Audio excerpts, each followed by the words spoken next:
అసలు ఈ గుప్త నిధులని అంటే ఎలా తెలుసుకోవాలని అంటారండి?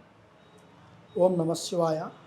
గుప్త నిధులు అంటే రాజుల కాలంలో సంపాదించిన సంకల్ప బలం సంపదన ఉంటుంది. హ్మ్. తర్వాత దేవుళ్ళ నుంచి సంపదన వచ్చింది ఉంటుంది. హ్మ్. తర్వాత దేవుడి విగ్రహాలు ఉంటాయి.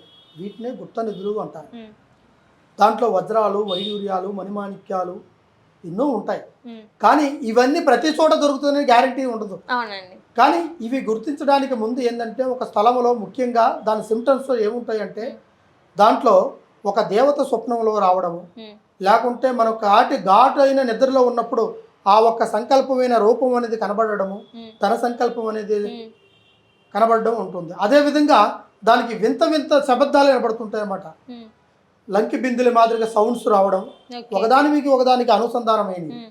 తర్వాత అదేవిధంగా ఇవి గుప్త నిధికి సంబంధించిన ఒక సంకల్పంలో గజ్జెల సౌండ్ వస్తుంటుంది అన్నమాట. హ్మ్. గల్ గల్ గల్ అని సౌండ్ వస్తుంటుంది. హ్మ్. తర్వాత దాంట్లో వింత శబ్దం, తర్వాత భూమి కబలింపు చేస్తుంది. ఓకే. భూమి కబలింపు చేస్తుంటుంది. ఒక్క స్థానం నుంచి ఒక స్థానానికి మారుతూనే ఉంటుంది. అది ఒకే చోట ఉండదు. ఒక గుప్త నిధి లంకి బిందులు అనేది కొన్ని బాక్స్ రూపంలో ఉంటాయి, కొన్ని బిందుల రూపంలో ఉంటాయి, కొన్ని వజ్రాల రూపంలో ఉంటాయి, కొన్ని నాణ్యాల రూపంలో ఉంటాయి. హ్మ్. అది ఏ రూపంగా ఉంటుందో తెలియదు.